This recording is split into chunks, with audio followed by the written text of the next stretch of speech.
Ciao a tutti, homebrewers e appassionati. Oggi vi parlerò di una cotta molto semplice, che ho deciso di fare anche per provare due cose nuove. Uno è il lievito liquido. Per molti anni ho utilizzato sempre esclusivamente lieviti secchi per la loro praticità e facilità di utilizzo. In questo modo però mi sono sempre precluso alcuni stili di birra sui quali è difficile ottenere buoni risultati con lieviti secchi. Un esempio è la Hefeweizen, birra di frumento bavarese ad alta fermentazione, meglio conosciuta anche come Weiss.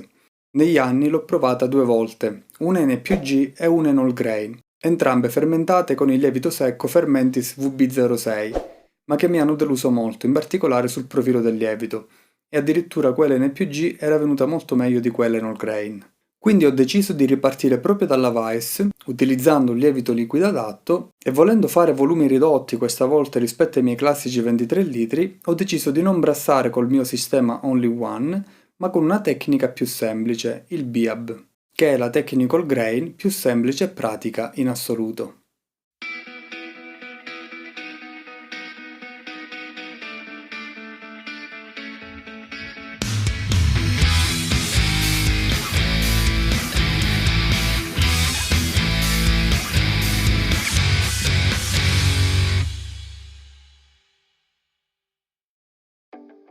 Il BIAB è una tecnica che, come dice il nome, prevede l'utilizzo di una sacca filtrante, all'interno della quale vanno messi i grani macinati e immersi nella pentola piena d'acqua. La tecnica di per sé non prevede sparge, quindi si fa un mash più diluito, con tutta la quantità di acqua fin dall'inizio. Una volta finito il mash, si rimuove semplicemente la sacca e si prosegue con la bollitura nella stessa pentola. Per quanto riguarda il lievito, ho scelto il famoso 3068 della Wayne Stefan, ceppo dell'iconica Weiss che, se vi piace lo stile, non potete non conoscere. Nonostante il lievito fosse fresco e avesse il numero di cellule sufficienti per 10 litri di mosto alla densità prevista, ho preparato comunque lo starter, sia per andare in overpitching e sia per imparare a preparare lo starter, essendo appunto la prima volta. Se volete sapere come calcolare e preparare uno starter, vi rimando al mio video sull'argomento. La ricetta è molto semplice, 50% malto pilsner e 50% malto di frumento. Non ho caratterizzato più di tanto il grist perché il mio obiettivo era quello di sentire proprio il carattere del lievito. Macinatura uguale per entrambi i grani, porto l'acqua a temperatura e inserisco i grani in ammostamento.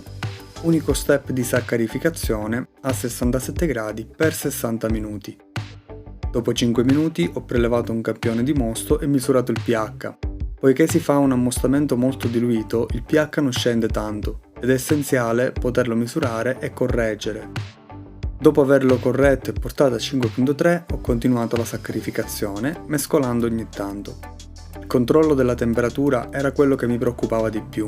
Con il fornello a gas bisogna controllare spesso la temperatura e regolare la fiamma o spegnerla, prevedendo anche l'inerzia termica.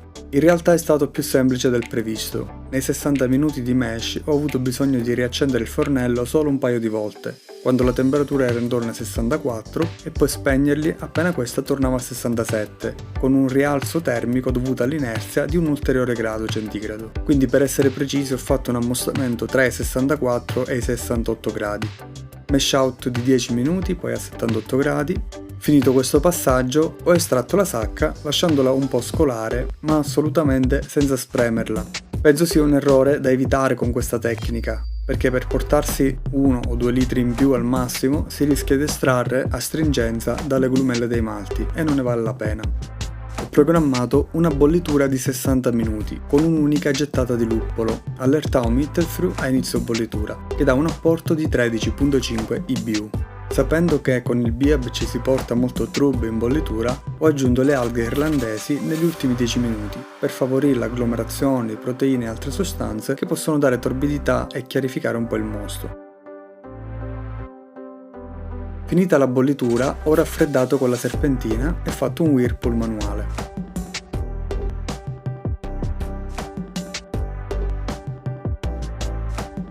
Ho travasato dal rubinetto fermandomi al raggiungimento del trub.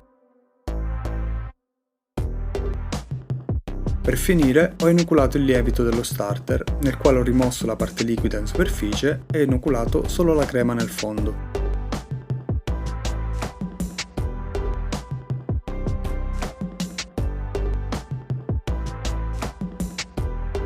Densità iniziale di 1,42, quella prevista era 1,41.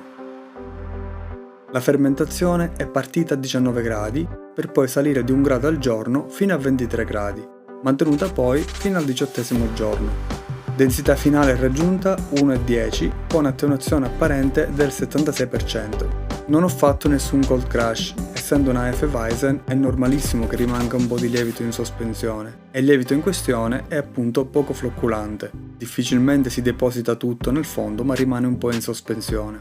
Per l'imbottigliamento, sempre come di consueto con sifone e asta, e priming in bottiglia con obiettivo di 3 volumi di CO2 per litro e rifermentazione a temperatura ambiente per 2-3 settimane. Vediamo come è venuta la birra.